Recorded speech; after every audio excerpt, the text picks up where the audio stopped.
Ah,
Itu boleh tutup mic sebab dengar.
Assalamualaikum warahmatullahi wabarakatuh semua.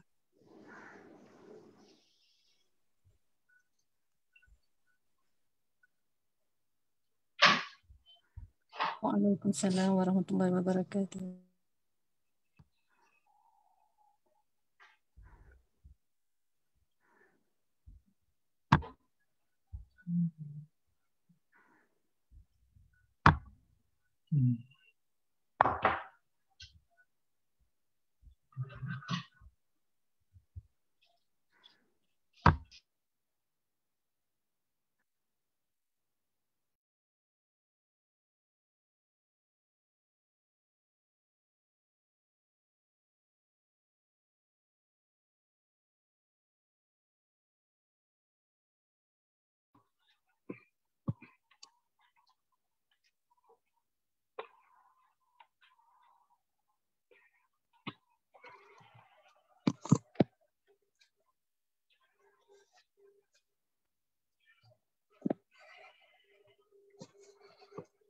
Bismillahirrahmanirrahim. Assalamualaikum warahmatullahi wabarakatuh. Alhamdulillah, alhamdulillahirabbil alamin. Wassalatu wassalamu ala asyrafil anbiya wal mursalin wa ala alihi wa sahbihi ajma'in. Bishrah li sadri wa yassir li amri wahlul 'uqdatam min lisani yafqahu qawli. Subhanaka la 'ilma lana illa ma 'allamtana innaka antal alimul hakim. Wa la haula wa la quwwata illa billahil 'aliyyil 'azim. Alhamdulillah, pertamanya kita sama-sama memanjatkan rasa syukur kepada Allah Subhanahu Wa Taala.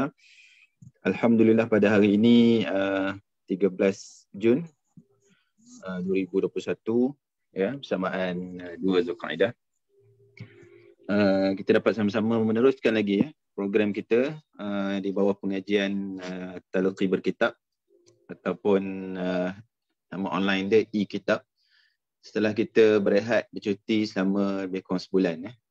Alhamdulillah hari ini kita sambung semula meneruskan lagi pengajian kita. Pada hari ini kitab Matla' Al-Badrain jilid yang kedua. Jadi seperti yang semua sedia maklum, kita berada di dalam suasana lockdown PKP 3.0. Jadi apabila PKP, bila lockdown ni adalah beberapa guru yang memang tak boleh nak menjalankan kuliah ni. Jadi pada hari ini kita akan mengadakan kuliah 2 sesi bersama dengan Ustaz Dr. Rahimi untuk kita menyelesaikan atau menghabiskan kitab Matla' Al-Badrain jilid yang kedua insya-Allah. Jadi pada hari ini insya-Allah kita akan habiskan.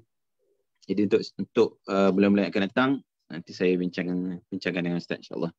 Ya. Jadi seperti yang saya pernah taklimatkan pada bulan 1 dan juga baru ni kepada peserta ambilan baru.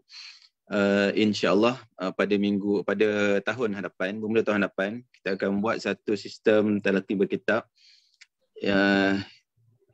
yang mana ia akan dilaksanakan untuk tempoh setahun.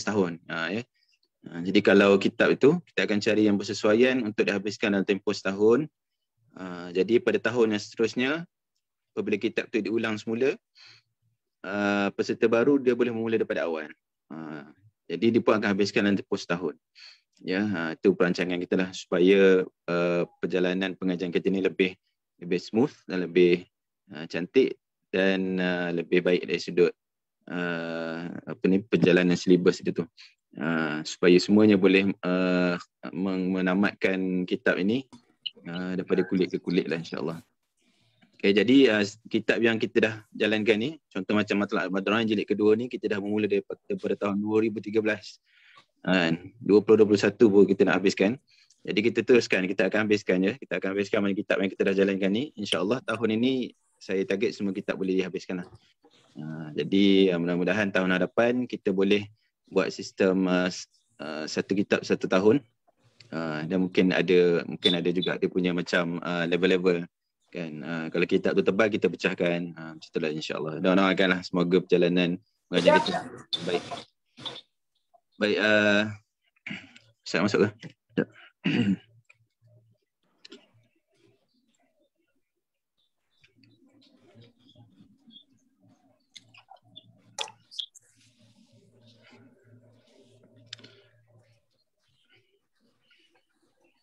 Okey. Jadi Ustaz Dr. Rahimi pun dah masuk. Seperti biasa saya minta kepada para peserta untuk menulis nama di ruangan chat. Tolong mute kami. Seperti biasa saya minta para peserta untuk menuliskan nama di ruangan chat untuk rekod kehadiran kami. Sebenarnya ada cara untuk tuan-tuan rename nama, tulis nama masing-masing. Tapi kalau saya nak tunjuk tu dia mungkin ada yang tak berapa cakap kan. Jadi saya kena tunjuk satu-satu. Dia start daripada mula-mula. Dia tak boleh nak rename masa dah start ni. Dia kena rename masa mula-mula nak join link tu. Masa tu kita boleh tulis nama. Sebab kalau kita tak setkan nama tu, nama yang akan keluar adalah nama model phone kita ataupun nama email kita. Jadi agak sukar untuk kami mengenal pasti siapa orang-orang ni lah. Kan? Jadi kalau pandai untuk rename, saya minta rename. Kalau tak, tuliskanlah di ruangan chat. Jadi kalau memang semua dah ikut nama masing-masing, senang kita nak semak kehadiran ni. Okey. Ustaz Rahimi dah dia? Ya, dah. Okey, Ustaz. Jadi sama-sama dengan kita pada hari ini, membahagia Al-Fadhil Ustaz Dr. Rahimi Ahmad Saad akan membimbing kita bagi pengajian kitab Matlab Al-Badran jilid yang kedua, khusus kepada bahagian fiqh muamalat. Dan pada hari ini insya-Allah kita akan tamatkanlah. Sebab dah tinggal beberapa muka surat lagi. Okey, jadi insya-Allah. Okey, jadi kalau ada apa-apa, mungkin ada soalan yang nak diajukan kepada Ustaz, bolehlah mengikut kesesuaian. Kalau Ustaz ada buka ruangan tu nanti, kita boleh tanya sama ada di ruangan chat ataupun boleh buka mikrofon. Okey, jadi untuk tempoh kuliah ni saya mohon semua untuk tutup dululah mikrofon. Kita sama-sama mendengar kuliah dengan lebih baik. Jadi untuk mulakan kuliah pada hari ini, marilah sama-sama kita membuka dengan umul kitab Al-Fatihah. Bismillahirrahmanirrahim. إياك نعبد وإياك نستعين صراط المستقيم صراط الذين غير المغضوب عليهم ولا الضالين آمين.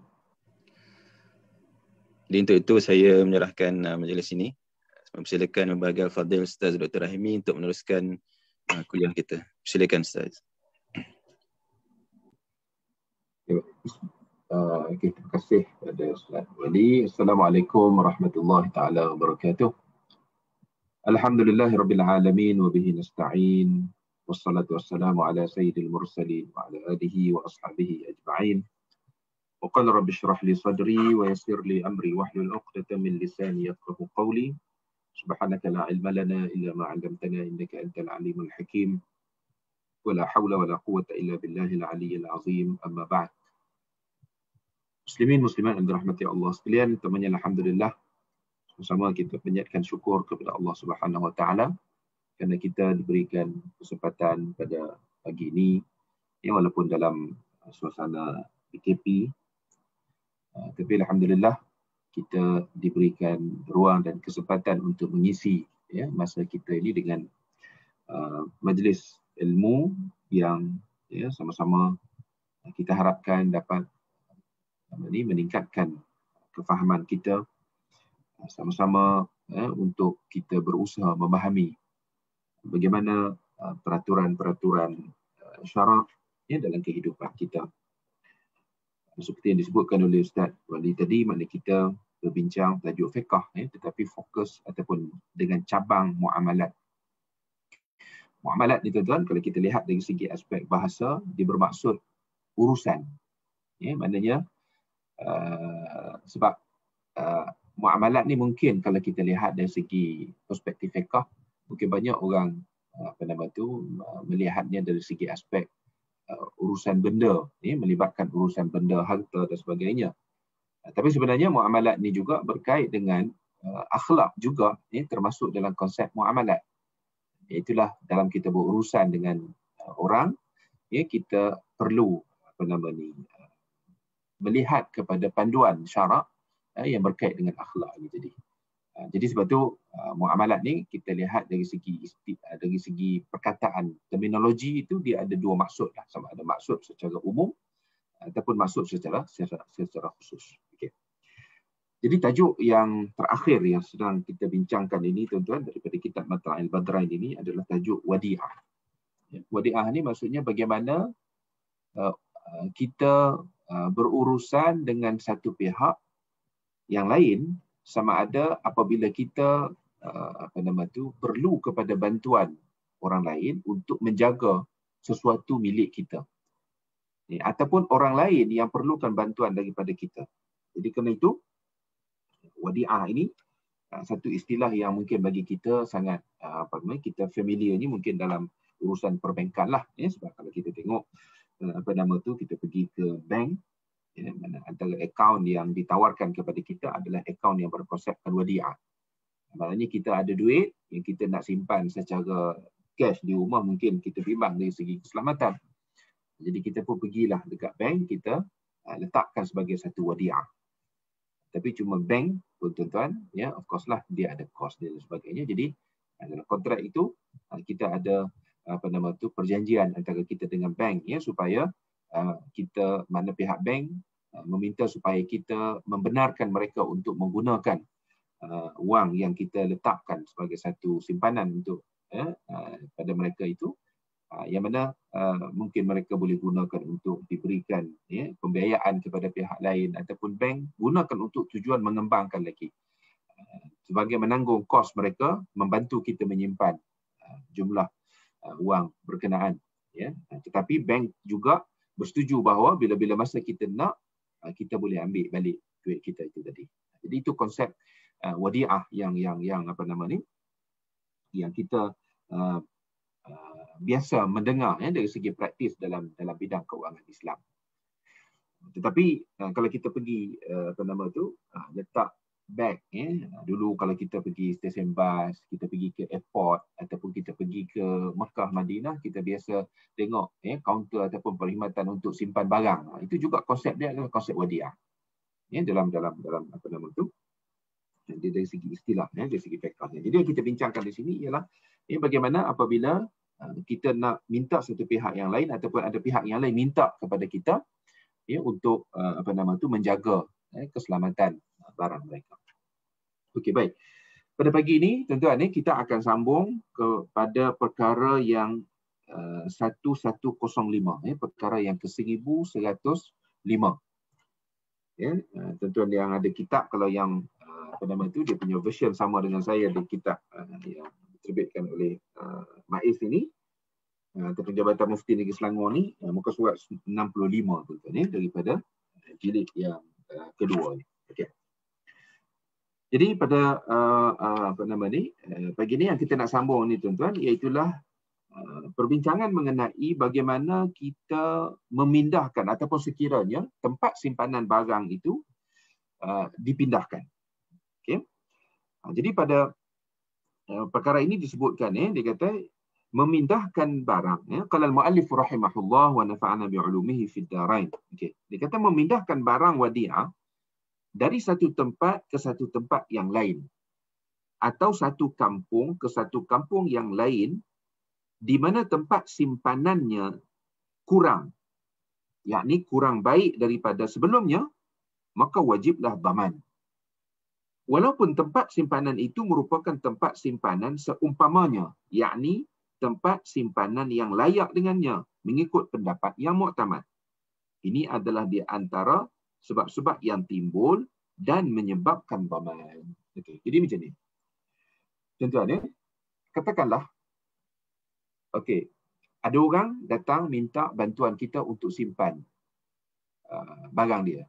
Katakanlah dia nak pergi haji ataupun dia nak bermusafir untuk satu tempoh yang agak panjang, dia bimbang keselamatan barang itu untuk disimpan di rumah dia. Barang kemas sebagai contoh.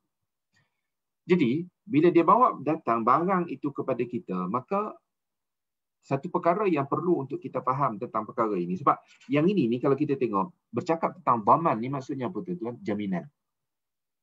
Bermaksud pihak yang bertanggungjawab untuk menjaga tadi itu, yang bersetuju untuk menjaga amanah itu tadi, sama ada dia perlu untuk memberi dhaman, memberi jaminan ataupun tidak, kalau sekiranya berlaku sesuatu kepada barang yang disimpan itu tadi. Okay, jadi persoalan di sini yang kita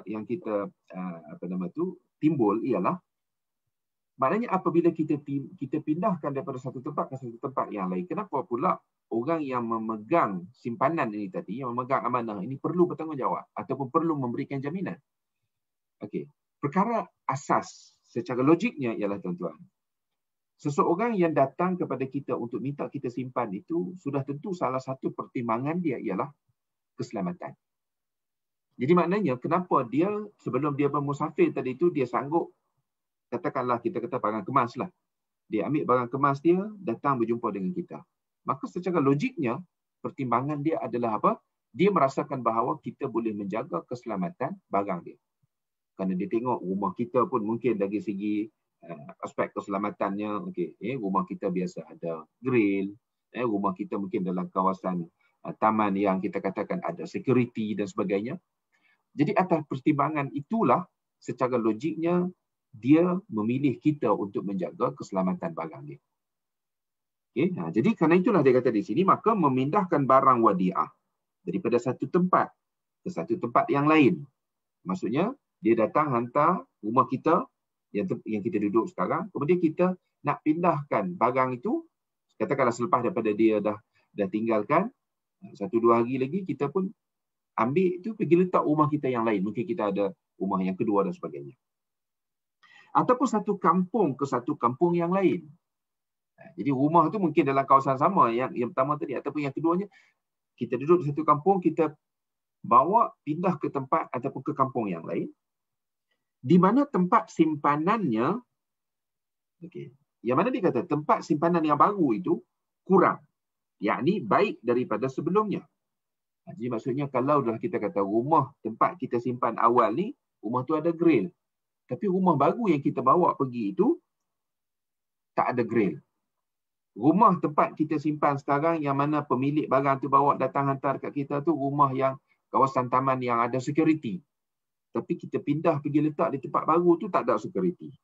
Maka dia kata wajiblah dhaman. Maka wajib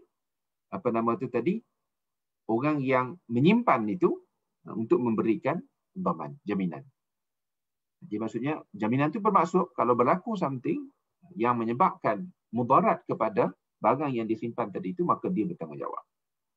Walaupun tempat simpanan itu merupakan tempat simpanan seumpamanya. Dia kata walaupun tempat itu, maknanya rumah itu adalah rumah biasa.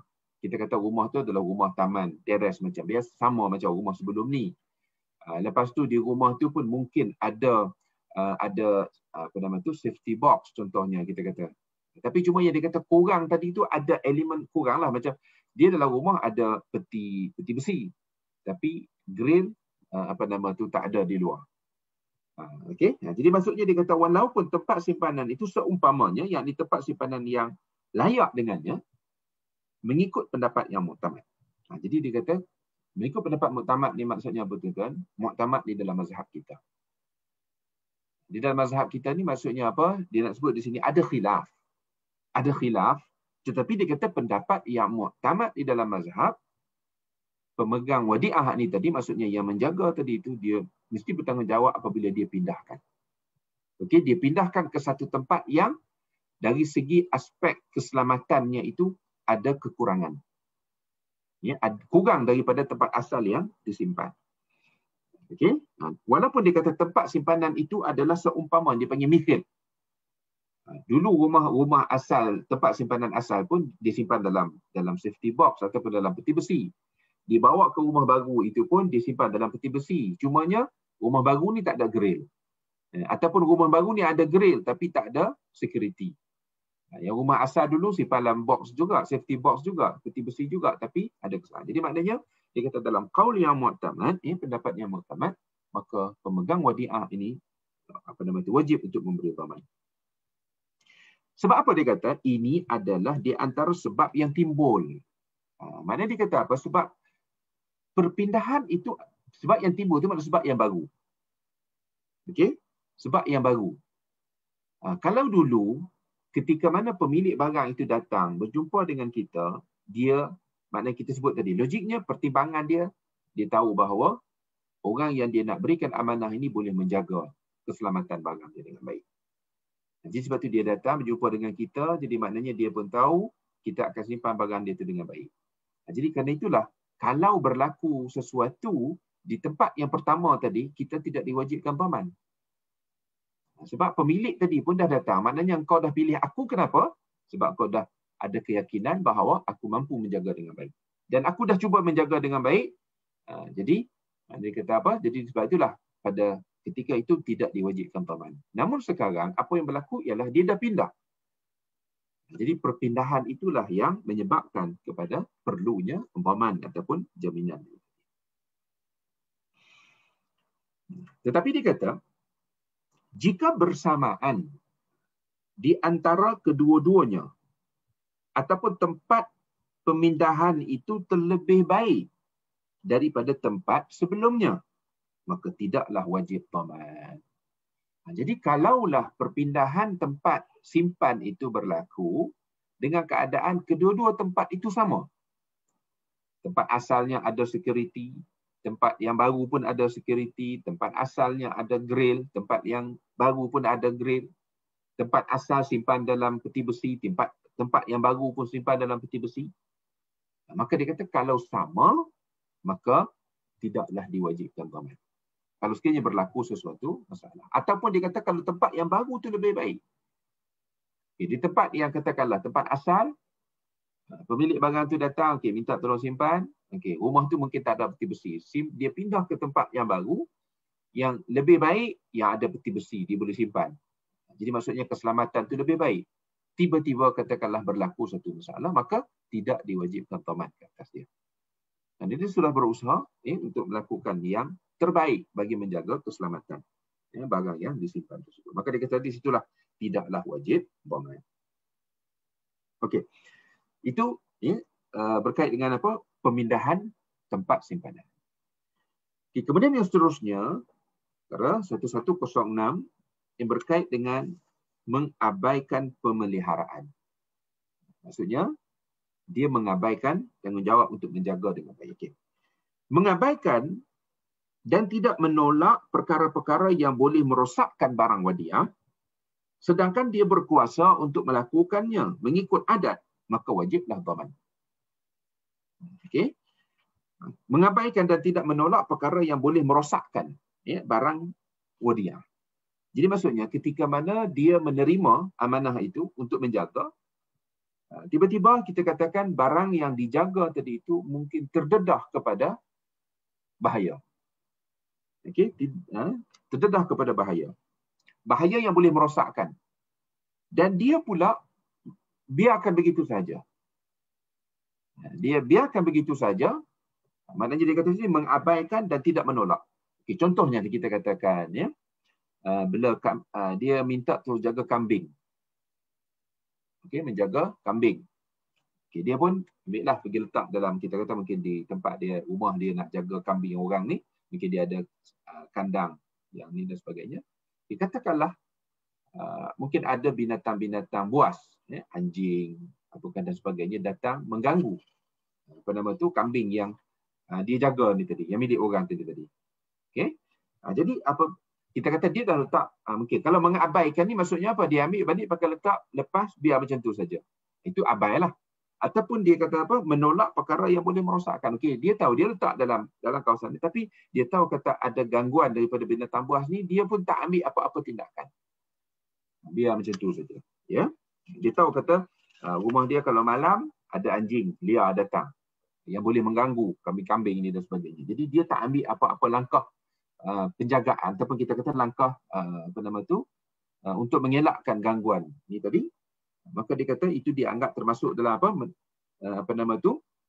tidak menolak perkara yang boleh merosakkan barang dia. Sedangkan dia berkuasa, dia mampu. Maksudnya dia mampu buat. Kalau kita kata contohnya macam anjing datang waktu malam, mungkin dia boleh pasang lampu. Ataupun mungkin kita kata dia boleh pastikan dalam kawasan kandang tu mungkin ada yang tertutup, dia pastikan tertutup, kemas dan sebagainya. Maknanya anjing ataupun yang membahayakan ini tidak boleh mendekati. Sedangkan dia berkuasa melakukannya mengikut adat, mengikut kebiasaannya, maka wajiblah dhaman. Jadi maknanya kelalaianlah di sini, tuan, ya. Kelalaian. Dia sanggup untuk terima. Sebab apa, tuan? Kita dah bincang sebelum ni. Kita kata apa? Kalau kita rasa kita tak mampu untuk menjaga amanah itu, awal lagi jangan terima. Tapi apabila kita sanggup menerima, bermaksud kita sanggup untuk bertanggungjawab. So itu dia punya prinsip asas dia. Okey. Kemudian dia kata apa? Itu prinsip dia. Maknanya dia kata mengabaikan dan tidak menolak perkara yang boleh membahayakan, sedangkan dia mampu, maka wajib dhaman. So dia kata, jika diwadiahkan binatang kepada seseorang, tetapi tidak diberi makanan ataupun minuman kepada binatang tersebut, maka wajiblah dhaman. Jadi maksudnya dia sanggup untuk jaga kambing tadi. Dia sanggup untuk jaga lembu, sanggup untuk jaga apa pun lah, tak kisah binatang.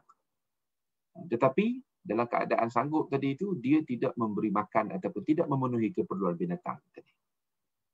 Jadi sebab itu dia kata, maka wajiblah dhaman. Jadi sebab itu kita dah bincang dah sebelum ini, ya. Wadiah ni maknanya apa? Kos ditanggunglah oleh pemilik sebenar. Jadi contohnya kalau ditinggalkan kambing ke apa dan binatang, maka makanan yang diperlukan oleh binatang ni tadi, ya.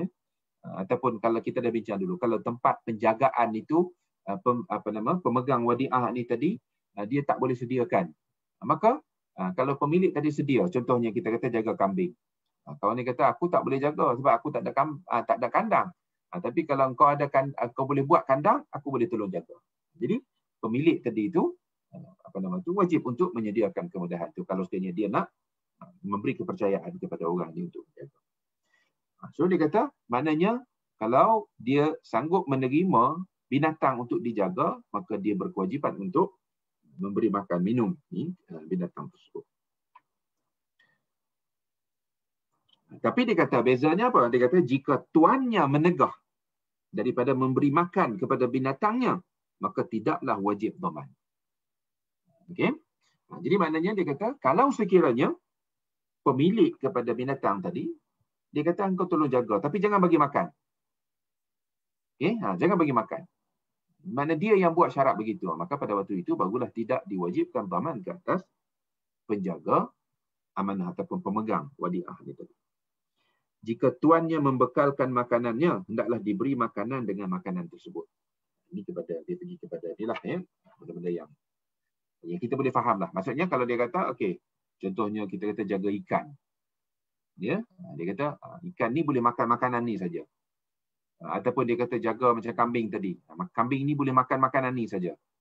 Jadi dia pun bagi makanan tu mengikut keperluan, tiba-tiba makanan tu habis. Dan tuan dia pula kata, jangan bagi lain, makanan lain. Jadi dia pun tak bagi. Jadi kalau berlaku satu masalah, maka bukan dianggap sebagai kelalaian dia lah. Sebab tuan dia sendiri yang kata, bagi makanan apa yang telah dia berikan, yang telah dia sediakan, dan jangan beri makanan lain. Sedangkan makanan itu dah habis. Jadi maksudnya pada waktu itu, kalau berlaku apa-apa masalah, maka tidak boleh dipertanggungjawabkan kepada pemegang wadiah itu. Yang kelima. Yang kelima ni kata jika tuannya tidak membekalkan makanan bagi binatang tersebut, maka hendaklah dia pergi berunding dengan tuannya ataupun wakilnya supaya dapat diberi makanan ataupun minuman ataupun meminta ia, yakni tuannya ataupun wakilnya mengambil semula. Jadi maksudnya kita kata dia jaga makanan tetapi tidak dibekalkan makanan dan dia pun katakanlah dia tak benarkan untuk diberi makanan yang sewenang-wenangnya. Jadi bila berlaku masalah sebab apa? Maknanya kita tahulah bila dia jaga, kita pun boleh rasakan makan, takkanlah kita nak seksa binatang itu untuk satu tempoh tak beri makan dan sebagainya.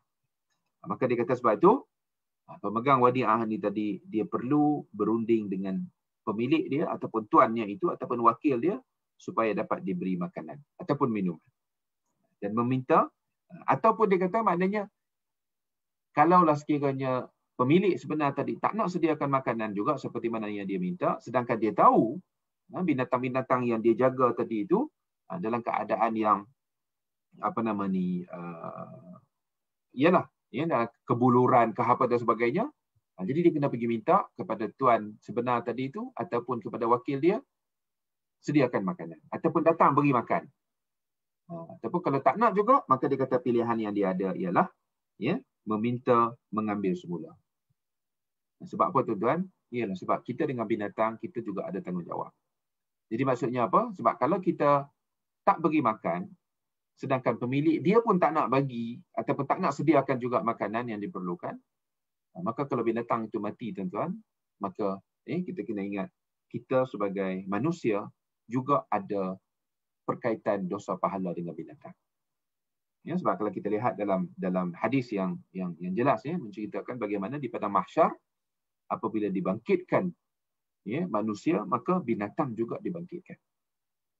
Tetapi binatang ni dibangkitkan semata-mata untuk mendapatkan hak mereka yang dizalimi. Maknanya binatang-binatang ini akan mendapat hak mereka daripada manusia yang menzalimi mereka dan selepas daripada itu mereka akan dimatikan semula. Tapi dalam hadis menyebut tentang bagaimana binatang juga akan dibangkitkan di mahsyar untuk menuntut hak mereka yang dizalimi oleh manusia semasa hidup di dunia.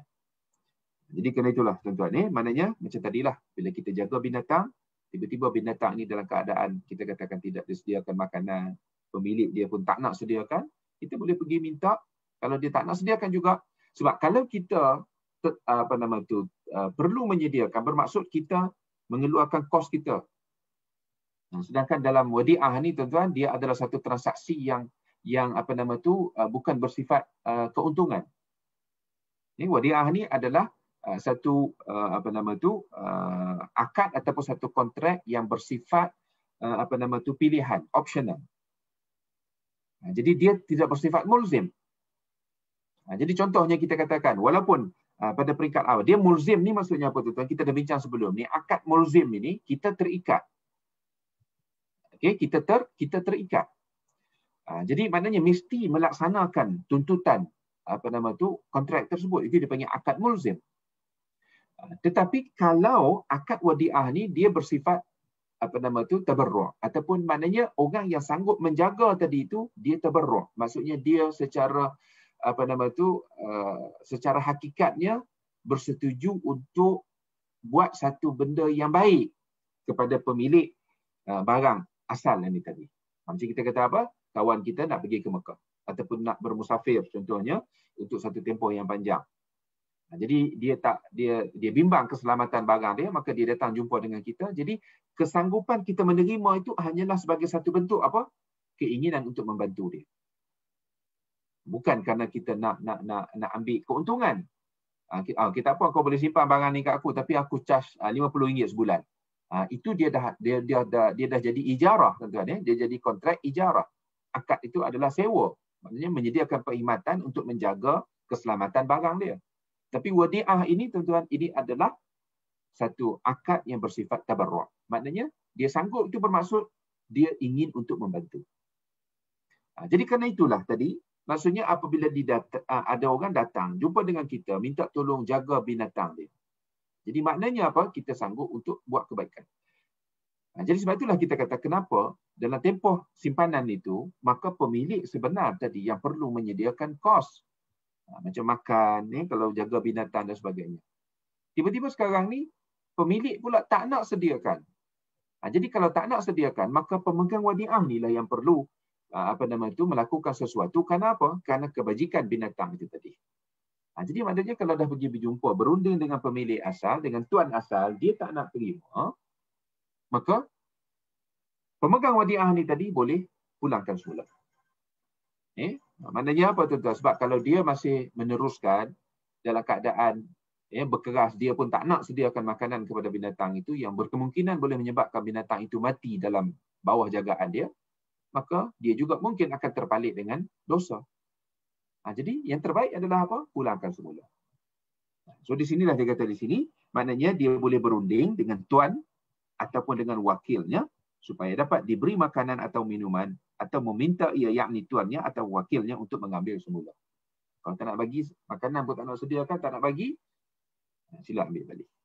Jika tidak didapati tuannya ataupun wakilnya, maka hendaklah diserahkan kepada hakim supaya dia menyewakannya dan diuruskan perbelanjaannya daripada pendapatan penyewaan.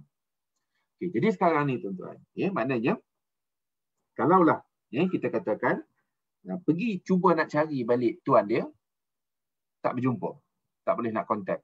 Ini mungkin dalam kita kata pada zaman zaman pengarang kitab kita ni, tuan-tuan, logiklah isu ini dibangkitkan.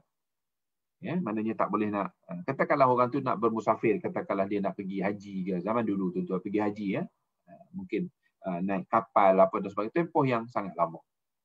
Jadi nak pergi cari pemilik pun tahu dia tak ada, lepas tu wakil dia pun tak ada, ahli keluarga dia pun tak ada, tak tahu di mana.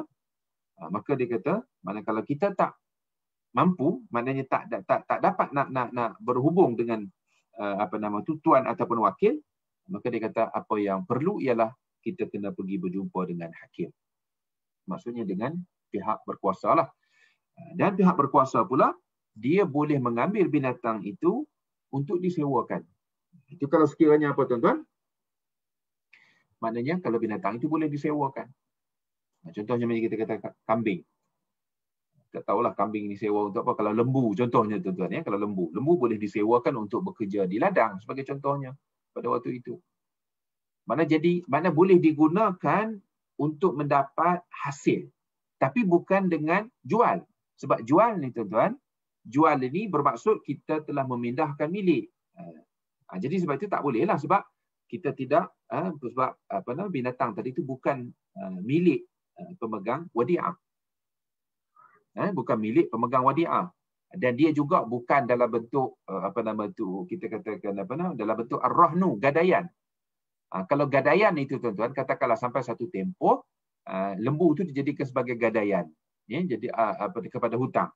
Jadi bila sampai satu tempoh yang hutang itu sepatutnya dibayar, cari kepada pemihutang ataupun kita kata pemilik asal, penghutang ni tadi tak jumpa, maka proses untuk jual itu dibenarkan. Tetapi tetap dengan perintah mahkamah lah, tetap dengan perintah daripada hakim. Jadi maknanya sebab apa? Sebab dalam ar-rahnu, dalam gadaian, pemegang gadaian ni ada hak ke atas apa yang digadai, iaitulah hutang dia tadi. Tapi dalam bab wadi'ah ni tadi, dia tak ada hak apa-apa. Cuma dia sanggup membantu dari segi menjaga.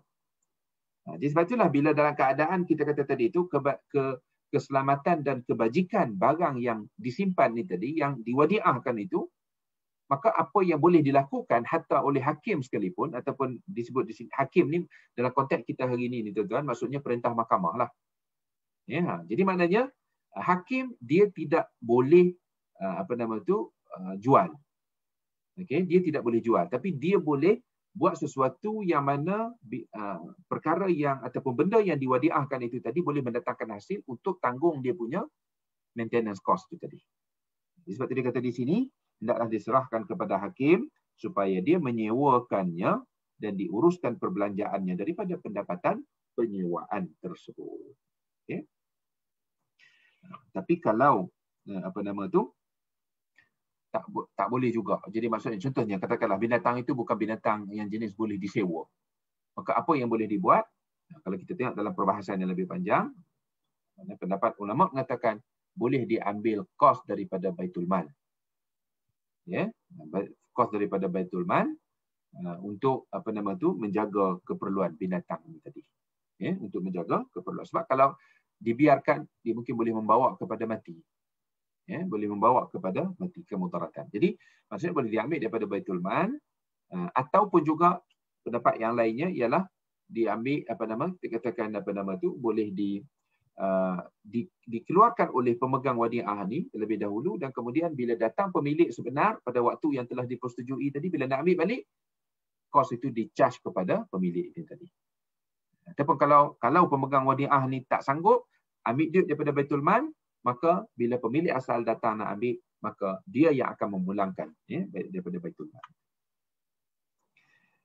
Tapi kalau kita tengok dalam sistem, tuan-tuan, dalam sistem pemerintahan sebelum inilah, kita pernah tengok dalam perbincangan bab wakaf, kalau kita tengok sejarah, tuan-tuan, saya tak ingat pada zaman khalifah mana, khilafah khilafah Uthmaniyah. Kalau tak silap saya lah, dia ada wakaf untuk binatang terbiar. Ini wakaf untuk binatang terbiar. Jadi maksudnya ada harta yang diwakafkan, kemudian harta wakaf itu tadi dikembangkan, dapat hasil tadi itu digunakan untuk kebajikan binatang-binatang yang terbiar. Mana binatang yang tak ada orang jaga, tak ada pemilik dan sebagainya, yang terbiar, tak ada makan tak sakit ke apa dan sebagainya. Jadi hasil daripada wakaf itu digunakan untuk kebajikan binatang yang terbiar. Itu bagaimana, tuan-tuan, kita lihat apabila sistem wakaf itu ditadbir dengan begitu sistematik. Jadi kita kata dia boleh memanfaatkan pelbagai perkara. Okey. So itu, tuan-tuan, maknanya dari segi tanggungjawab untuk menjaga keperluan, menjaga keselamatan, menjaga kebajikan. Harta yang diwadiahkan ataupun yang disimpan tadi itu adalah sangat besar. Walaupun akad ataupun kontrak itu adalah bersifat kita kata tadi bersifat tabarruk. Kita katakan keinginan untuk buat perkara baik. Okey, kemudian seterusnya, tuan-tuan, dia pergi kepada satu perkara lain, ialah berkait dengan apa? Dia kata wadiah kain bulu. Wadiah kain bulu. Ini mungkinlah kita dalam konteks kita di Malaysia, konteks kita hari ini mungkin kita tak nampak benda ini sebagai satu benda besar. Tapi pada zaman penulis kitab ini, tuan-tuan, makna kain wool, kain bulu. Dia kata pemegang barang wadiah hendaklah mendedahkan kain bulu yang diwadiahkan kepadanya kepada tiupan angin supaya tidak dimakan oleh ulat. Okey, pada zaman dulu ni, tuan-tuan, makna kain yang dikatakan wool ni, maksudnya dia memang bulu binatang yang ni lah. Macam kita hari ni, bulu tu dah diproses, dah jadi kain macam biasa yang lain. Cuma material asalnya itu adalah daripada wool. Tetapi kalau zaman dulu ni, tuan-tuan, bila kita sebut kata bulu ni, contohnya macam kita kata daripada bulu kambing. Dia buat daripada kulit kambing ni, tuan-tuan, yang ada bulu tu, dia dijadikan sebagai baju untuk dipakai pada musim sejuk dan sebagainya. Jadi dia kata, sekiranya benda yang diwadiahkan itu, yang diminta untuk dijaga itu adalah kain daripada bulu ni tadi, maka dia kata orang yang memegang amanah untuk jaga tadi itu, dia kena apa? Dia kata dia perlu mendedahkan kain itu kepada tiupan angin untuk mengelakkan ataupun supaya tidak dimakan oleh ulat, ataupun memakainya bagi tujuan tersebut. Jadi maksudnya apa? Ini masih lagi dalam konteks nak menjaga keselamatan. Sebab kalau kain bulu tu diambil, dia pergi letak di tempat yang kita katakan tertutup, jadi untuk satu tempoh masa berkemungkinan dia akan jadi rosak. Okay? Dia jadi rosak. Mungkin, ialah zaman dulu teknologi taklah secanggih pada zaman kita hari ini. Jadi, ialah dia akan lakukan kita panggil samak itu, ya. Samak itu dengan arti kata dia buang lemak-lemak apa dan sebagainya yang melekat di kulit itu. Ya, dijemur bagi kering, lepas tu dia mungkin akan jahit untuk dijadikan sebagai pakaian dia. Jadi sebab apa? Sebab kita bulu kambing lah selalunya yang dijadikan itu. Bulu ini dia akan melindungi kita daripada cuaca sejuk. Tetapi bila dibiarkan di tempat yang tertutup, tak kena cahaya dan sebagainya, jadi mungkin benda tu akan merosakkan. Dia boleh jadi apa? Dia kata dimakan ulat dan sebagainya. Jadi dia kata kalau begitu kena dedahkan. Ataupun dia kata dia boleh pakai. Tapi pakai ni tuan-tuan, pakai dengan tujuan untuk menjaga tadilah. Ya, pakai dengan tujuan menjaga ni tadi. Bukan dia pakai nak maknanya mengguna dengan tujuan mengambil manfaat. Tapi pakai dengan tujuan untuk menjaga. Contohnya kita kata dalam sebulan sekali dia pakai satu hari untuk dia mana pastikan baju ataupun kain bulu ni tadi kena cahaya matahari untuk mengelakkan daripada ulat dan sebagainya. Tetapi sebahagian daripada ulama mengatakan nak pakai tadi itu kena minta izin lah. Dan nyatakan bahawa dia nak minta izin supaya dia boleh pakai sekali-sekala kain bulu ni untuk mengelakkan kerosakan dia tadi. Okay. Dan diberikan kebenaran oleh pemilik. Tapi kalau tidak diberikan kebenaran maka dia tak boleh pakai. Cuma dia kena buat dengan cara yang tadilah ni untuk kita katakan dedahkan ni kepada angin ataupun didedahkan kepada cahaya matahari untuk menjaga keselamatan.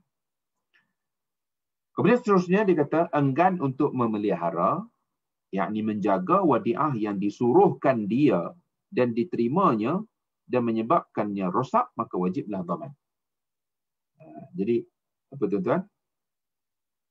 Ini seolah macam tadi dia bagi bentuk-bentuk dhaman ataupun jaminan yang perlu diberikan. Di akhir tu dia bagi satu kesimpulan. Makna kaedah yang dia nak cerita kat kita tu dia bagi di akhir. Maka kata pengarang, keengganan untuk menjaga wadiah yang telah disuruh kepada kita dan diterima. Maka dia kata yang menyebabkan rosak maka wajiblah dhaman. Jadi maksudnya apa tuan-tuan? Sebelum kita menyatakan kesanggupan untuk menjaga amanah, menjaga harta milik orang lain yang dia rasa dia tak mampu nak jaga dengan baik ataupun kerana ada halangan-halangan untuk dia, maka kesanggupan kita ni untuk menerima ni tadi tuan-tuan bermaksud kesanggupan kita untuk menjaga. Jadi bila kita sanggup untuk menjaga, maksudnya kita kena accordingly bertindak dengan cara yang sesuai lah bagi memastikan barang yang kita jaga itu terpelihara dengan baik. Jadi sebab itu dia kata kalau kita enggan, kita sanggup terima tapi tak mau buat apa-apa, maknanya tidak mengambil tindakan-tindakan yang wajar untuk menjaga keselamatan barang itu, maka dia kata wajiblah dhaman. Wajib untuk kita bertanggungjawab. Tanggungjawab itu maksudnya apa? Kena gantilah kalau sekiranya berlaku kerosakan dan sebagainya. Okay? So itu dia punya satu kaedah asas yang perlu kita fahami. Okay, tuan-tuan, kalau tuan-tuan ada soalan, saya rasa tuan-tuan boleh type di ruangan chat lah untuk kita sama-sama cuba mencari jawapan kepada soalan yang tuan-tuan bangkitkanlah. Okey. Belum ada apa-apa soalan lagi. So sekarang kita nak pergi kepada satu perkara iaitulah wadiah secara bersyarat. Okey, ini satu sub topik iaitulah wadiah secara bersyarat. Jika tuan barang berkata, jangan engkau tidur di atas peti wadiah itu. Jadi maknanya dia telah datang kepada kita minta untuk menjaga barang dia, tetapi dia memberikan syarat terhadap penjagaan itu. Contoh dia kata di sini, maknanya dia datang tu bawa satu peti untuk kita jaga. Dan dia berkata, jangan kau tidur di atas peti wadiah itu. Mana dia kata, okey, dia bawa satu kita kata satu peti ke apa ke, mana bekan ni. Jadi dia kata, okey, tolong jaga barang ni, tapi jangan tidur atas ni. Okey. Apabila dia tidur di atasnya, menyebabkan ia pecah kerana berat dan binasa barang-barang yang di dalamnya, maka wajiblah dhaman. Okey. Jadi sekarang dia datang, dia letakkan kepada kita satu syarat. Okey. Kita melanggar syarat itu. Maka dia kata kalau kita langgar syarat itu, maka dia membawa kepada apa? Wajibnya dhaman. Bila kita langgar syarat yang telah diletakkan ataupun ditentukan oleh pemilik. Okey. Okey. Yang kedua dia kata jika binasa disebabkan perkara lain, tidaklah wajib dhaman. Okey, dia syarat dia tadi itu dia sebut. Okey, dia kata apa? Okey, dia bawa peti barang, okey, jangan tidur atas ni. Okey, tapi dia ambil barang tu, dia tak, mana syarat tu dia patuh, tetapi barang tu rosak kerana benda lain. Maka dia kata tidaklah wajib dhaman. Okey, tidaklah wajib dhaman. Okey. Tidak wajib dhaman jika ditegah mengunci dengan 2 kunci tetapi dikunci juga dengan 2 kunci. Okey. Jadi maknanya apa tuan-tuan? Dalam bab yang dikatakan syarat dhaman, jaminan. Okey, ini syarat, ini jaminan. Okey. Okey, sekarang ini syarat itu katakanlah dia buat untuk menjaga keselamatan. Untuk menjaga keselamatan. Tetapi kita pemegang wadiah ni tadi engkar kepada syarat itu, maka wajib jaminan. Dhaman. Dia kata tadi jangan tidur atas tu, dia pergi tidur, maka wajib. Sekarang ni dia datang, dia letakkan satu syarat. Tetapi, dan syarat itu berkait dengan keselamatan, tapi kita buat benda itu dengan tujuan untuk menjaga keselamatan. Untuk menjaga keselamatan. Okay, contoh macam dia sebut di sini lah. Dia kata apa? Jangan kunci dengan 2 kunci. Okay? Tetapi kita kunci juga. Kita langgar syarat dia tadi itu sebab apa? Sebab kita nak pastikan keselamatan lebih terjamin. Maka kita langgar syarat dengan tujuan untuk memastikan keselamatan lebih terjamin, maka kata qala al-muallif tidak diwajibkan dhaman. Okey, kita buat tadi itu kita kata contohnya kita kata apa tuan-tuan? Barang barang kemas. Okey, dia kata katakanlah dia sebut dia kata okey, jangan simpan benda ni dalam peti besi. Tapi kita simpan dalam peti besi juga. Tiba-tiba masuk perompak rumah kita, angkat peti besi itu semua sekali. Jadi maknanya syarat dia tidak simpan, kita melanggar syarat dia tadi itu, kita simpan dalam peti besi. Kerana apa? Atas dasar kita nak menjaga keselamatan. Sebab kita tahu bahawa simpan dalam peti besi itu lebih selamat. Tapi rupanya perompak ataupun pencuri ni, dia datang rumah kita pakai backhoe, angkat peti besi itu bawa keluar. Contohnya lah. Jadi maknanya dia kata, kalau kita melanggar syarat atas dasar untuk menjaga kepentingan, kerana syarat itu kita katakan syarat yang sebenarnya tidak mendatangkan kerosakan. Macam isu tadilah dia kata di sini. Contohnya dia kata apa? Syarat dia apa? Jangan kunci dengan 2 kunci. Tapi kita tetap kunci dengan 2 kunci juga. Kerana benda tu kalau kunci dengan 1, dengan 2 ni taklah merosakkan. Jadi kita langgar syarat itu sebab kita tujuannya adalah untuk lebih selamat. Jadi maka dia kata tidaklah wajib dhaman. Okey, sebab itu wadiah secara bersyarat. Seterusnya kita pergi syarat tidak dipatuhi. Okay. Jika disuruh mengikat wang wadiah di tangan baju tetapi dipegangnya dan menyebabkan binasa, maka mengikut pandangan mazhab. Okay. Jadi maksudnya sekarang ni dia meletakkan syarat. Okay. Dia kata apa? Ikat wang wadiah di tangan. Di tangan baju. Maksudnya mungkin orang dululah dia pakai baju ustaz jubah ni tuan-tuan, sleeve macam tu, okey. Maksud mana dia kata apa? Ikat di tangan baju. Tetapi dipegangnya. Maknanya pemilik wadiah ni tadi suruh ikat di tangan baju. Tapi orang yang memegang wadiah ni dia pegang. Dan akhirnya menyebabkan binasa. Menyebabkan binasa ni maknanya mungkin dicuri ataupun mungkin orang ragut ke dan sebagainya. Maka dia kata mengikut pandangan mazhab. Yang pertama, jika hilang disebabkan dia tertidur atau terlupa, maka wajiblah dhaman. Jadi kawan tu kata tadi, suruh ikat. Jadi maknanya, bila dia ikat, maksudnya orang datang nak ambil ketika dia sedang tidur tu, mungkin dia boleh tersedar lah. Okey. Ataupun bila dia terlupa. Sedangkan kalau dia ikat di tangan dia, maksudnya kalau dia terlupa pegang tu pun, kalau dia bangun pun kita kata benda tu masih terikat di tangan dia. Okay. Jadi macam kita pakai handphone kita sekarang ni lah tuan-tuan ya. Handphone ni kadang-kadang kita ada yang jenis macam kita boleh ikat di tangan kita ataupun kita letak di tali pinggang kita dan sebagainya. Jadi maknanya kalau kita benda tu kita ada macam saya tengok adalah setengah budak-budak tu bawa tu dia letak di tangan dia tu. Jadi maksudnya kalau dia bergerak pun maknanya handphone tu akan terikat bergerak bersama-sama dengan tangan dia lah. Jadi maksudnya duit ni pun samalah. Kalau tuan duit ni tadi kata ikatlah duit tu di tangan baju. Jadi maksudnya bila terikat ni tuan-tuan, kalau dia tidur pun ada orang cuba nak tarik, dia lah. Okey, lepas tu yang kedua kata kalau dia terlupa pun maknanya kalau dia lalai pun bangun duit tu masih akan kekal bersama dengan dia lah.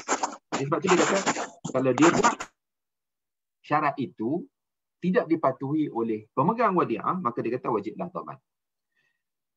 Jika dirampas, maka tidaklah wajib dhaman. Tapi dia kata, kalau sekiranya duit tadi itu diragut, dirampas. Ya, sedangkan syarat pemilik duit tadi itu suruh ikat di tangan baju, tapi dia tak ikat, cuma dia pegang. Jadi dia kata kalau dalam keadaan dia tengah pegang tu, tiba-tiba ada orang datang ragut ataupun datang rampas lah sini, rampas istilah dulu rampas mungkin ragut tu dia tak guna pada zaman itulah dirampas. Jadi dia kata pada waktu itu tidak diwajibkan dhaman. Sebab apa tuan-tuan? Sebab kalau kita fikir di sini, sama ada dia pegang di tangan ataupun dia ikat di tangan baju dia, kalau dia ragut ataupun dia rampas, dalam kedua-dua keadaan tadi, tetap akan hilang. Ya, tetap akan hilang. Kemudian, ya, yang ketiga, dia kata jika disimpan di dalam saku bajunya sebagai ganti mengikat pada tangan baju, maka tidaklah wajib dhaman. Jadi, mana dia kata apa? Tadi kawan tu kata, tolong ikat duit ni di tangan baju hang.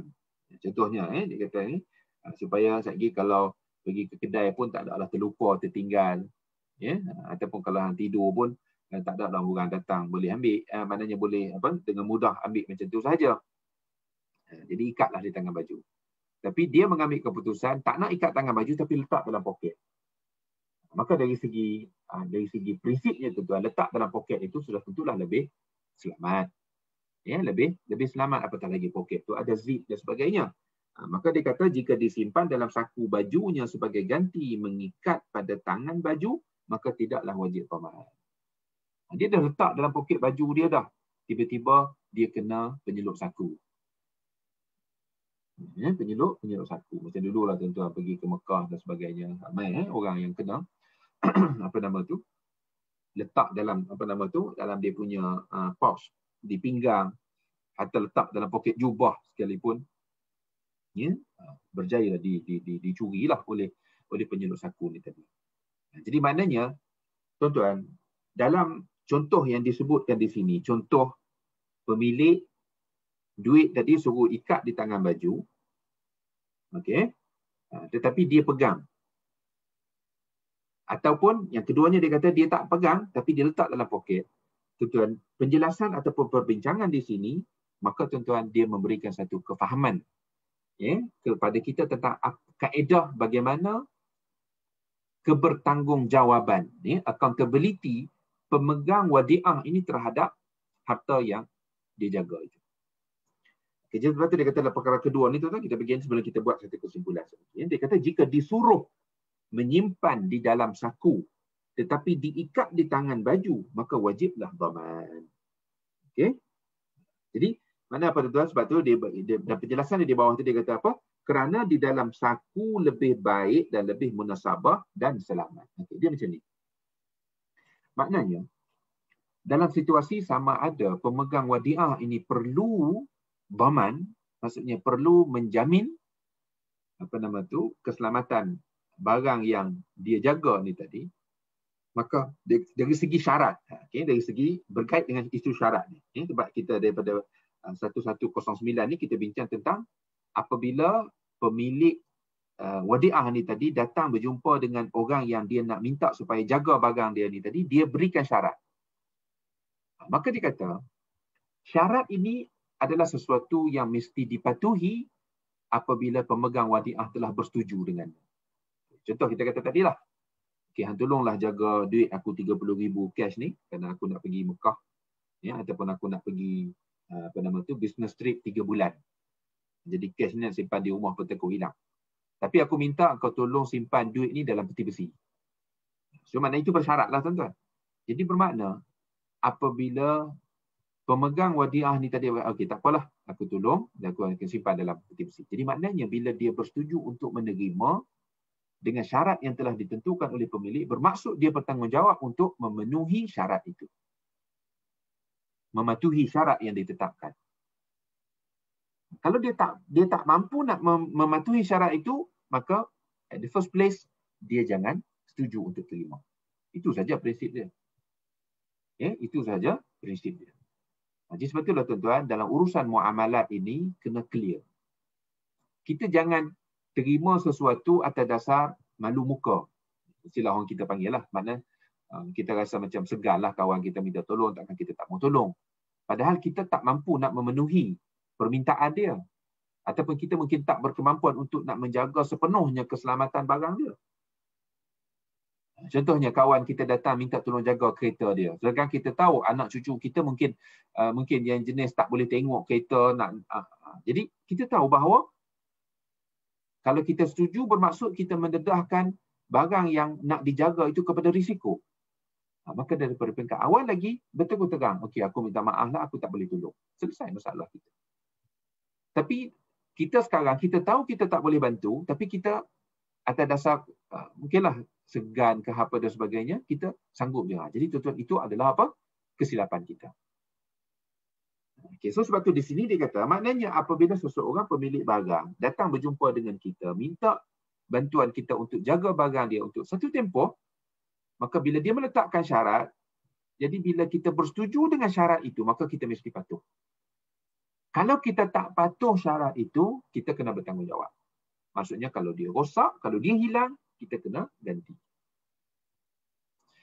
Cumanya dia kata, pematuhan kepada syarat itu, iaitulah perkara-perkara yang mana syarat minimum yang ditentukan tadi itu, demi untuk menjaga kesempurnaan barang tadi. Okay. Tetapi kalau kita tidak patuh syarat itu untuk buat benda yang lebih baik bagi menjaga keselamatan barang tersebut, maka kita tidak diwajibkan dhaman. Okay, so itu dia punya kesimpulan dia tuan-tuan tentang kaedah yang perlu kita faham. Okay, maknanya dia datang jumpa dengan kita, dia letakkan satu syarat. Syarat itu adalah merupakan satu perkara minimum untuk menjaga keselamatan. Macam tadilah dia kata, okey, tolong ikat di tangan baju. Ini kita kata, bagi duit 1,000, letak dalam, mungkin dia letak dalam, pouch ke apa ke, ataupun dia kata, okey, hang tolong ikat, benda ni di tangan baju lah. Okey? Jadi maknanya apa? Kalau kita tak buat dengan syarat minimum yang dia letakkan tadi itu, kita tak ikat di tangan baju, tapi kita pegang. Okey? Mana kalau something berlakunya sesuatu perkara yang menyebabkan hilang ataupun rosak, dan kita tak buat dia punya syarat minimum yang diminta tadi itu, maka di situ wajib untuk kita dhaman, bertanggungjawab. Tetapi kita telah langgar syarat, tetapi syarat apa yang kita buat kerana langgar syarat tadi itu sebenarnya adalah langkah yang lebih baik untuk menjaga keselamatan, maka kalau berlaku sesuatu, kita tidak diwajibkan dhaman. Okay. Contoh tadi apa?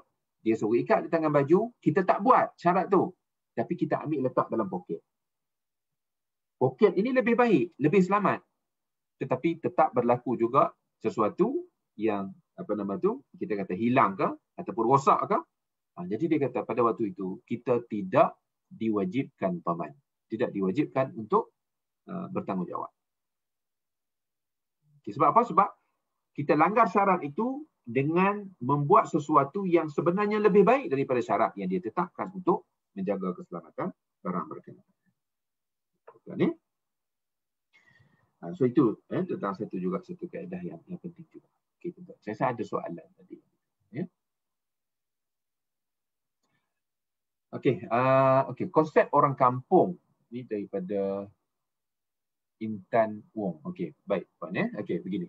Konsep orang kampung iaitu dah pawah binatang itu boleh diklasifikasikan sebagai wadiah. Okey. Pawah yang diamalkan di kampung ni tuan-tuan, dia bukan wadiah. Kerana sistem pawah apa yang saya faham ataupun yang biasanya diamalkan di tempat saya, katakanlah dia ada satu ekor katakan lembu. Yang kebiasaannya lembu betina lah. Maknanya sebab kalau dia simpan ke tempat dia, lembu betina ni, dia makna tak ada, lembu tu membesar lah. Dia mungkin, tapi dia tak ada lembu jantan. Jadi maksudnya dia tak boleh membiak lah. Jadi di bawah ni maksudnya dia akan bawa lembu tu, diberi kepada orang lain yang ada lembu jantan. Dan biasa sistem pawah ni tuan-tuan, dia punya apa? Dia melibatkan anak. Jadi anak yang lahir, yang pertama dapat kepada orang yang menjaga. Yang kedua, barulah dapat kepada pemilik lembu betina ni. Yang ketiga, kepada yang menjaga. Yang keempat, kepada pemilik yang asal ni tadi. Okey. Jadi kalau kita tengok dalam konteks ini, tuan-tuan, ya, mana dia bukan wadiah. Sebab ada apa tuan-tuan? Di situ ada upah dia. Maka pawah itu adalah sistem ijarah. Maksudnya dia pergi jumpa kawan ni, okey, kau tolong jaga lembu aku sebab kau pun dah ada kandang lembu, dah ada lembu jantan, aku ni ada seekor ni je lembu betina. Tolong simpan di rumah aku pun, ya, dia mana dia boleh makan nanti sampai satu masa mungkin boleh sembelih jelah. Okey. Jadi sekarang ni aku bagi dekat kau untuk jaga lembu ni. Okey, kalau dia beranak nanti, anak yang pertama kau ambil, anak yang kedua aku ambil. Jadi maknanya apa tuan-tuan? Di situ apa? Upah lah. Upah untuk menjaga lembu betina ni tadi, apa dia upah dia? Anak yang akan dilahirkan. So itu dia punya konsep pawah tu, dia ada manfaat dia. Dia bukan konsep tabarruk. Okey? Konsep tabarruk. Itu dari segi yang biasa dia amalkan lah. Tetapi kalau dia pergi tu, katakanlah dia lembu betina, dia tak ada, mana pergi minta orang tu jaga dia. Dia kata aku pun tak ada kandang jadi susah, jiran-jiran pun payah, maka dia kata tolonglah jaga. Dan tak melibatkan apa, sebab bila kita sistem pawah ni tu yang saya faham, mana kalau tak ada apa-apa upah, tolong semata-mata tolong jaga. Jadi tak, itu wadiah lah. Jadi maksudnya tak apalah, mana kita kata okey kau tolong jaga kos kalau kena beli rumput apa dan sebagainya untuk bagi dia makan, bagi tahu kat aku nanti aku akan bayar. Itu lain ceritalah. Dan kalau dapat anak pun pada waktu itu anak akan jadi pemilik kepada milik kepada pemilik asal lembu itu tadi. Tapi mungkin kita tak nama pawah lah kalau begitu. Okey, baik. Seterusnya soalan daripada Tuan Haznan Hussein. Okey. Berapakah kadar ataupun nilai dhaman? Adakah 100% ataupun sebahagian atau mengikut nilai semasa? Okey, kalau kita tengok di situ, dia mengikut kepada keadaan asal lah. Mana kalau benda tu contohnya macam duit. Jadi mana berapa banyak yang dia letakkan tadi itu, maka banyak itulah yang dipulakan. Jadi yang melibatkan kadar di sini ini berkemungkinan bila melibatkan isu sesuatu yang ada susut nilai ataupun tambah nilai. Jadi itu mungkin maknanya perkara itu diputuskan oleh pihak hakim lah. Yang maknanya pihak mahkamah. Okey, pihak mahkamah contohnya macam kita kata lembu. Dia bagi untuk jaga katakanlah setahun. Jadi maksudnya katakanlah dia jaga awal tu elok, Tapi sekarang ni sudah berlaku sesuatu yang mendatangkan kemudaratan. Ya. Jadi mana dia akan dinilai pada ni lah. Cuma sebahagian daripada fuqaha mengatakan dalam bab wadi'ah ni, sebab dia adalah akad tabarru', maka dua-dua pihak tidak boleh mengambil keuntungan ataupun manfaat. Jadi maknanya kalau berlaku kerosakan, maka gantian itu adalah pada waktu ketika mana pemilik harta itu menyerahkan. Okey? Jadi maknanya katakan kita cerita ni, mungkin kita buat contohnya lembu lah mudah. Okay. Ketika mana pemilik tadi serah, nilainya adalah RM1,000. Jadi dia pun pergi jumpa dengan kawan dia tadi, kau tolong jaga lembu aku ni. Okay, katakanlah dia kata, okey, aku nak pergi ni, kena posting ke ni, katakanlah setahun. Okay, kawan ni dah jaga elok. Okey, tiba-tiba mungkin kita kata berlaku sesuatu, dah hampir nak setahun. Okey, jadi maknanya kalau kita tengok, bila berlaku sesuatu, nak suruh dia ganti. Jadi adakah pemilik ini tadi nak suruh dia ganti dengan nilai semasa lembu tu? Katakanlah umur sebelum ni, umur lembu tu 2 tahun, maka dia nak suruh pemegang wadi'ah ni ataupun yang tolong jaga ni ganti dengan nilai harga lembu 3 tahun. Maka sebagian fuqaha mengatakan, dia kata apa? Dia hanya boleh tuntut supaya kawan ni ganti ketika mana dia menyerahkan. Sebab orang ini sanggup untuk menjaga atas dasar tabarru'. Dia tak dapat apa-apa manfaat daripada dia jaga tadi itu. Jadi bagaimana pula kawan tu nak minta keuntungan pula daripada kawan ni? Ialah sebab kalau dia ketika dia serah tu nilai katakanlah 1,000, mungkin selepas tahun nilai itu boleh menjadi 3,000. Jadi bermaksud kalau dia claim ganti rugi itu dengan nilai 3,000, bermaksud apa? Dia nak ambil untung lah daripada tempoh penjagaan itu. Sedangkan kawan ni menjaga tanpa apa-apa upah. Yang kita sebutkan tadi. Tanpa apa-apa keuntungan. So dia berbalik di situlah. Tapi sebahagian ada juga fuqaha yang mengatakan bahawa perkara itu boleh dituntut oleh pemilik sebenar tadi itu mengikut kepada nilai semasa, tetapi diputuskan oleh hakim. Diputuskan oleh pihak berwajib lah. Maksudnya kalau dalam konteks kita hari ini, mahkamah. Tapi tadilah berbalik kepada konsep tadi, sebahagian fuqaha mengatakan dia hanya boleh menerima ataupun layak untuk menerima ganti rugi dengan nilai asal ketika mana dia serahkan untuk dijaga. Kerana wadi'ah itu adalah akad tabarru'. Jadi maksudnya orang dah sanggup untuk nak jaga tu, kita istilah kalau kita besar rahmat lah. Maknanya dia dah sanggup untuk nak jaga tu, kira baik sangat dah tu. Takkanlah nak pergi claim pula dengan keuntungan pula tu tadi. Sedangkan dia tak dapat apa-apa keuntungan pun daripada keinginan dia untuk menjaga itu tadi. Persetujuan dia untuk menjaga.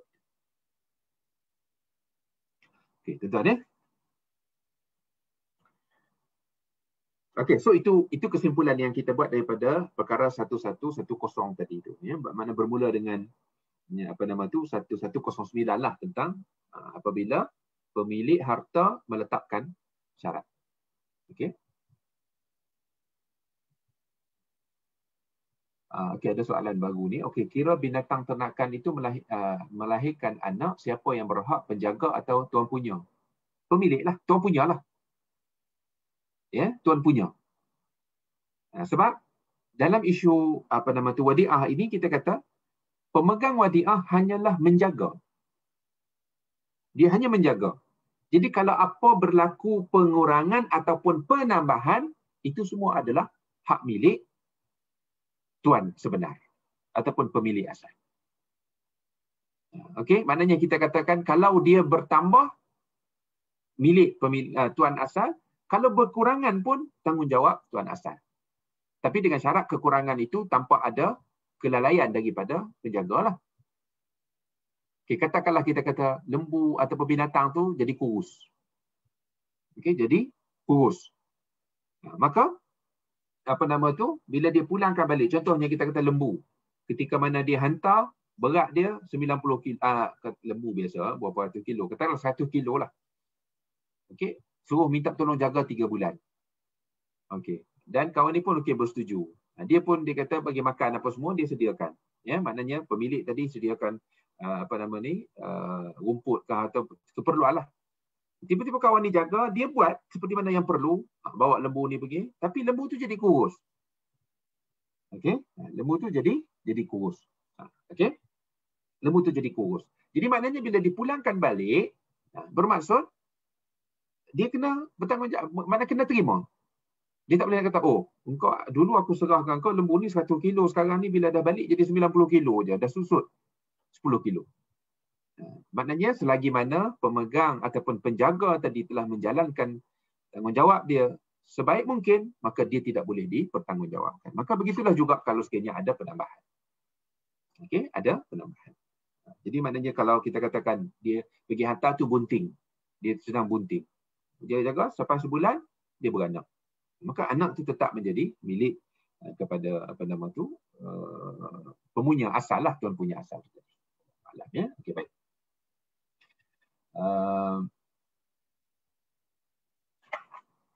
Okey, so itulah tuan-tuan maknanya dari segi penjelasan kepada perkara itu tadi, persoalan itu tadi. Kita ada 15 minit sebelum kita berehat sekejap.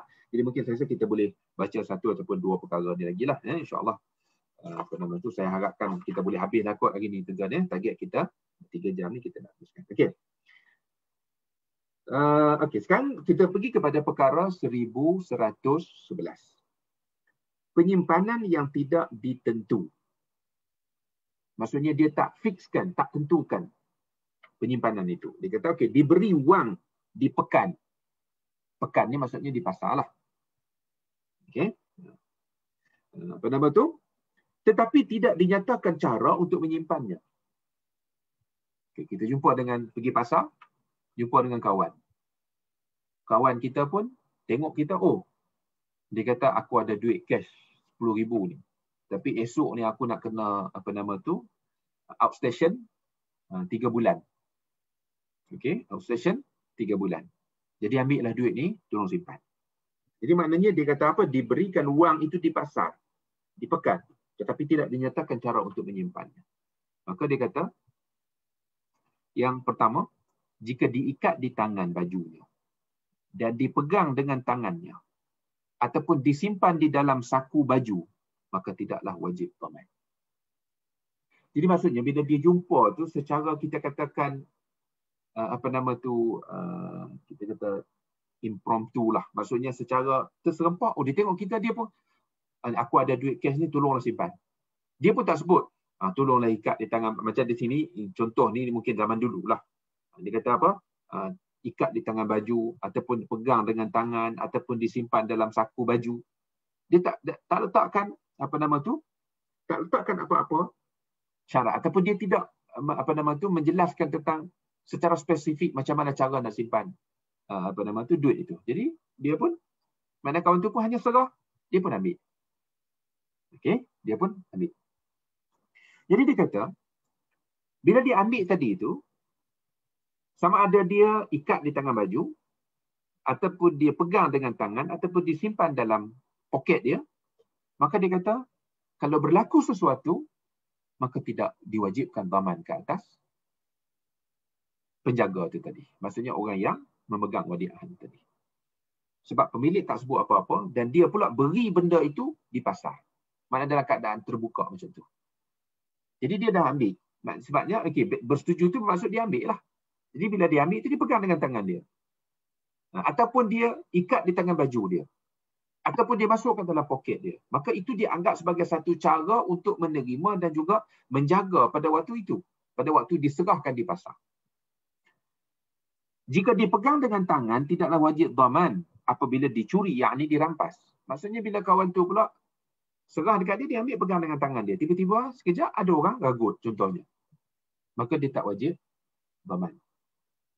Sebab dia serah tu di pasar dan dia tidak pula meletakkan apa-apa syarat untuk menyimpan barang itu. Okey. Tapi katakanlah dia bagi di pasar. Okey. Ni aku ada duit 10,000 cash, tolong simpanlah. Tapi tolong masuk dalam poket seluar lah. Sebab takut saat lagi pergi minum kopi canai di kedai kopi tu lupa pula. Jadi dia dah sebut. Suruh letak dalam poket seluar. Ini berbalik kepada yang tadilah. Okey, berbalik kepada yang tadi. Tapi sekarang ni dia kata apa? Tidak dinyatakan. Dia serah di pasar, mana di kawasan terbuka, apa nama tu? Lepas tu dia tidak menyatakan cara untuk menyimpan. Jadi sebab tu dia kata, kalau dia pegang dengan tangan ke, dia masuk dalam poket baju ke, dia ikat di tangan baju dia ke, kalau berlaku sesuatu, dia tetap tidak wajib dhaman. Dan begitulah juga dia kata, kalau apabila dia pegang di tangan itu, tiba-tiba ada orang ragut, rampas, maka dia kata tidaklah wajib dhaman. Dan dia kata yang ketiga pula, jika binasa disebabkan oleh lalai ataupun tidur, barulah wajiblah dhaman. Katakanlah dia ambil duit tu, pergi kedai kopi, order roti canai, apa nama tu, minum roti canai, sandar di tiang, tertidur. Itu lain cerita lah. Okey. Tapi kalau dia pegang tadi, kita kata dalam keadaan dia sedar lah, istilah sini mungkin mudahnya kita kata, dia maknanya bila dia terima duit itu di pasar, dalam keadaan terbuka itu tadi, maka secara sedar dia berusaha untuk maknanya menyimpan duit ataupun menjaga duit yang diberikan itu. Okey, dia berusaha untuk menjaga, dalam keadaan pemilik pun tak sebut cara yang khusus untuk menjaga. Jadi dalam tempoh dia terima dan juga dia masih berada di pasar itu, maka kalau dia tidak lalai, maka dia tidak wajib dhaman. Okey, dia tidak wajib dhaman. Okey.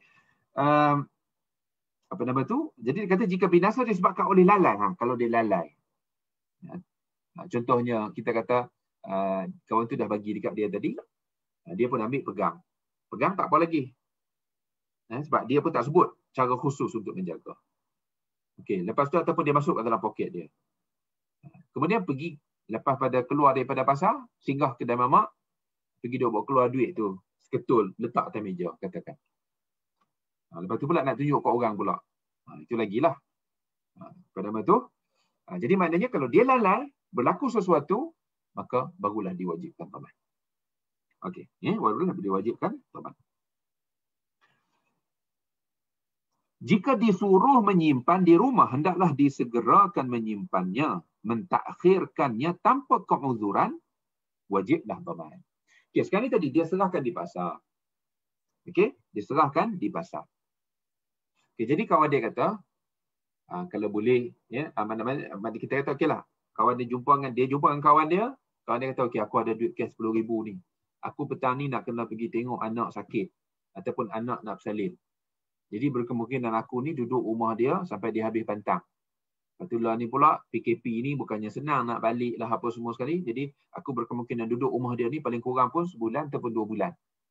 Jadi ni duit cash 10,000 ni, ataupun kawan kita tu mungkin orang berniaga di pasar. Jadi dia pun bagi kata, okey, jadi ni duit cash 10,000 ni, aku minta tolong simpanlah di rumah hang. Kalau ada besi-besi tu simpanlah dalam peti besi. Jadi dia pun ambil duit tu dalam keadaan dia masih di pasar. Okey, dia masih di pasar.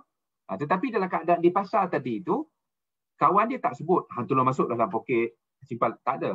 Jadi dalam tempoh dia keberadaan dia di pasar tadi itu, selagi mana dia mengambil cara yang wajar untuk menjaga duit itu, maka dia tidak diwajibkan dhaman. Okey, dia tidak diwajibkan dhaman. Cuma tadi kawan dia kata, tolonglah simpan di rumah. Kalau ada peti besi, simpan dalam peti besi lah. Jadi maknanya dia perlu bersegera ataupun sebolehnya balik dengan segera ke rumah. Tapi kita katakan tadi tu dia pergi pasar nak beli ikan, nak beli sayur. Jadi maknanya perbuatan dia membeli sayur, membeli ikan dan keperluan dia di pasar itu tidak dianggap sebagai melengahkan. Maksudnya terima duit daripada kawan dia tadi ni, ambil duit tu, tak kisahlah pegang ke, letak dalam poket ke. Okey, lepas tu dia pergi beli-beli barang, dia pun balik ke rumah. Balik ke rumah dengan segera. Jadi pada waktu itu kita kata kalau sekiranya berlaku sesuatu, tidaklah diwajibkan dhaman ke atas dia. Katakanlah dia terima duit di pasar, beli barang, naik motor, mungkin dia letakkan duit tu dalam raga motor dia sekali dengan barang yang dia beli, tiba-tiba sampai separuh jalan, ada orang ragut duit yang dia bawa dalam raga motor dia ni tadi. Maka dia tidak diwajibkan dhaman. Tapi kalaulah dia kata di sini, mentakhirkannya tanpa keuzuran. Lepas beli ikan, pergi duduk melepak kedai kopi sampai ikan pun busuk. Kan? Bini pun telefon dah 13 kali dah suruh bawa balik ikan tu sebab nak masak. Pun tak balik, duduk bersembang dengan kawan-kawan. Tiba-tiba berlaku sesuatu ketika mana dia duduk melepak dengan kawan-kawan dia di kedai kopi tadi, maka dia kena berman. Okay? Maknanya dia kena bertanggungjawab, dia kena menjamin keselamatan itu. Okey, itu tuan-tuan maknanya bagaimana kalau sekiranya berlaku di pasar. Penyerahan itu berlaku di pasar, maka apa tanggungjawab yang wajar dan apa tindakan yang perlu dilakukan dan sejauh mana pemegang amanah ini tadi ataupun pemegang wadiah ini perlu bertanggungjawab terhadap barang yang dijaga. Okey.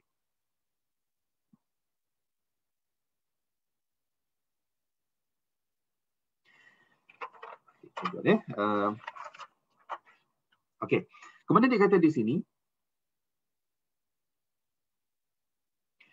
jika hilang disebabkan disimpan di tempat yang bukan merupakan tempat simpanan yang sepatutnya. Okey.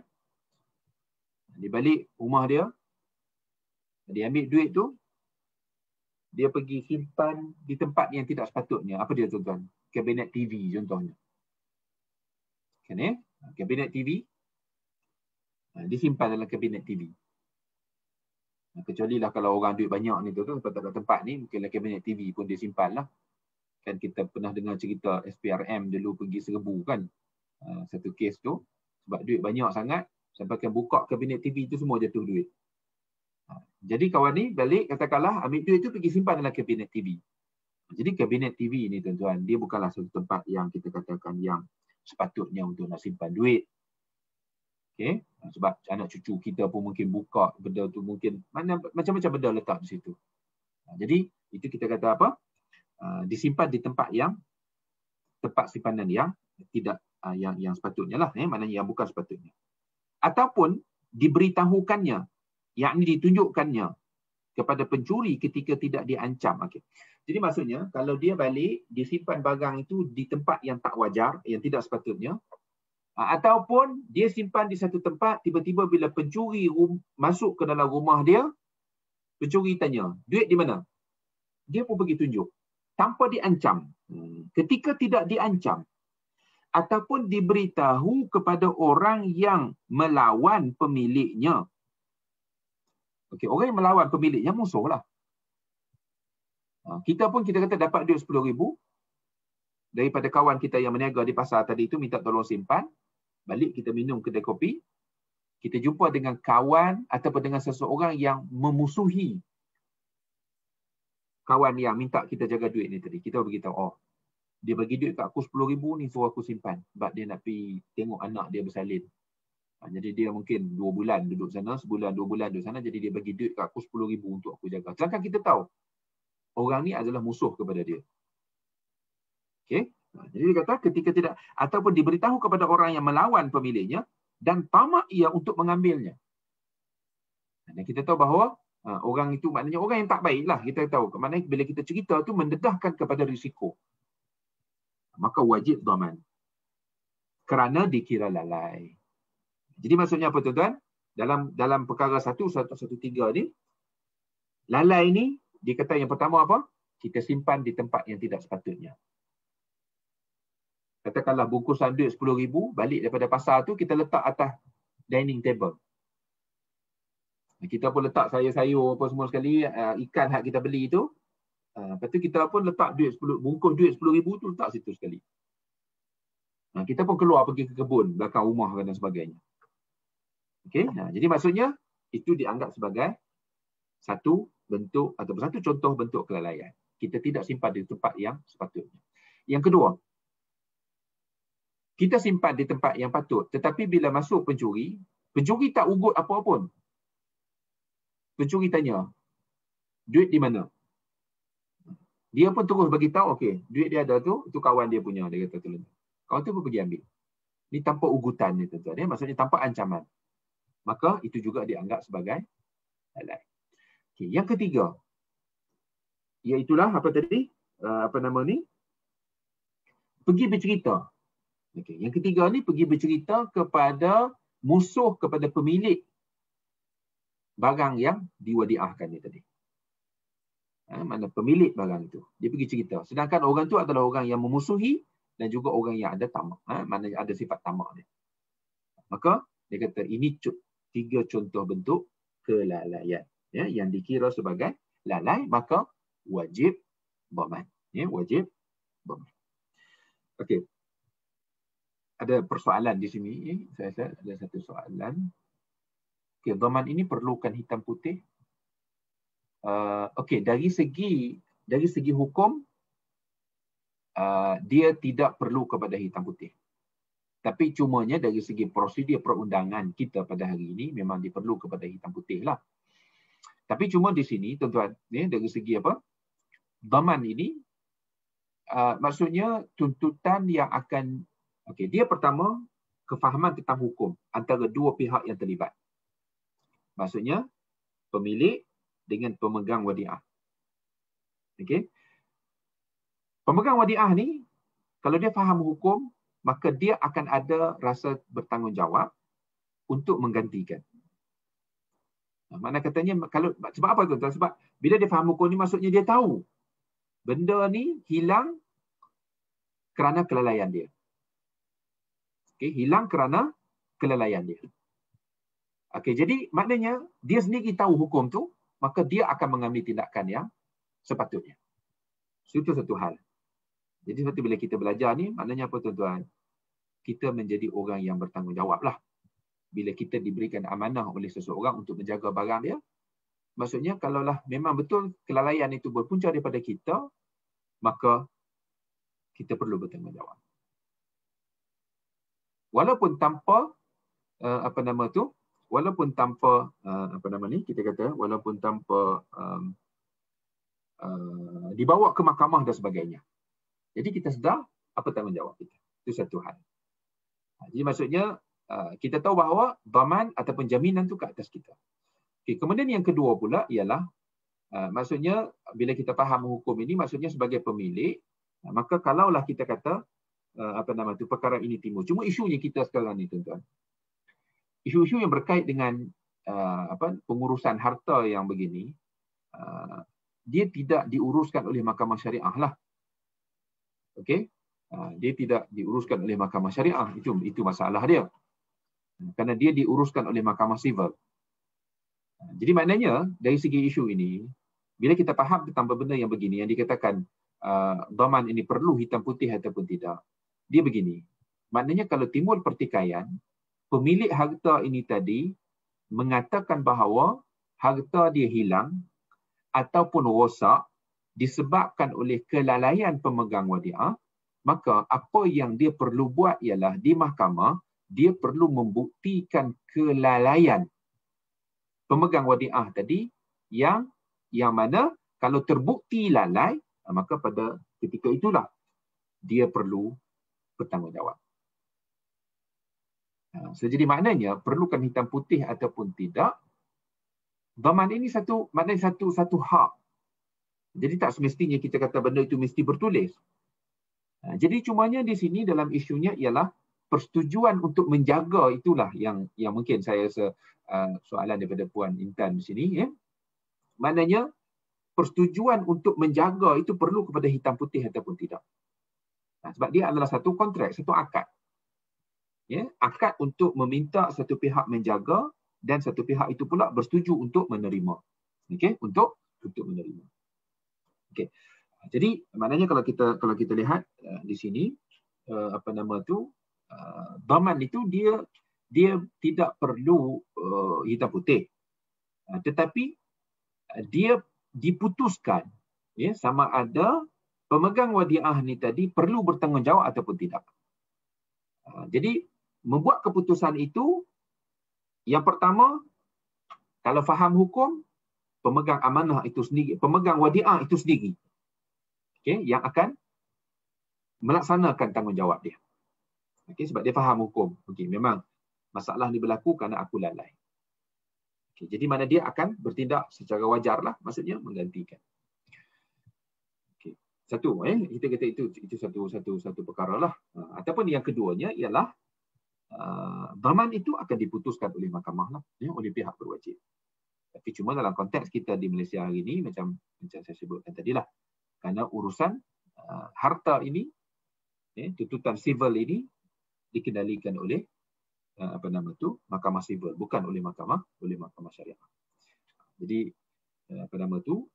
perkara ini itulah mana kita fahamlah, tuan-tuan fahamlah dia punya impact dia, implikasi dia.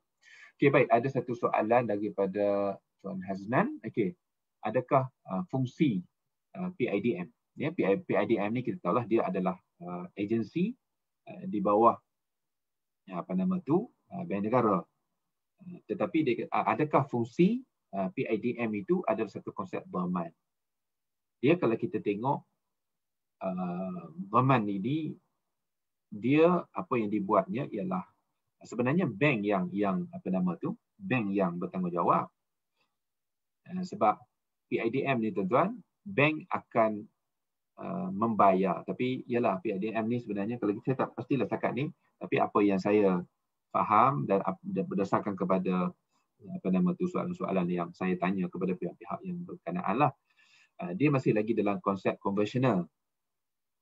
Okey, mana bank ni akan membayar premium insurans lah, ya, berdasarkan kepada jumlah wadiah, makna saving account yang ada pada mereka.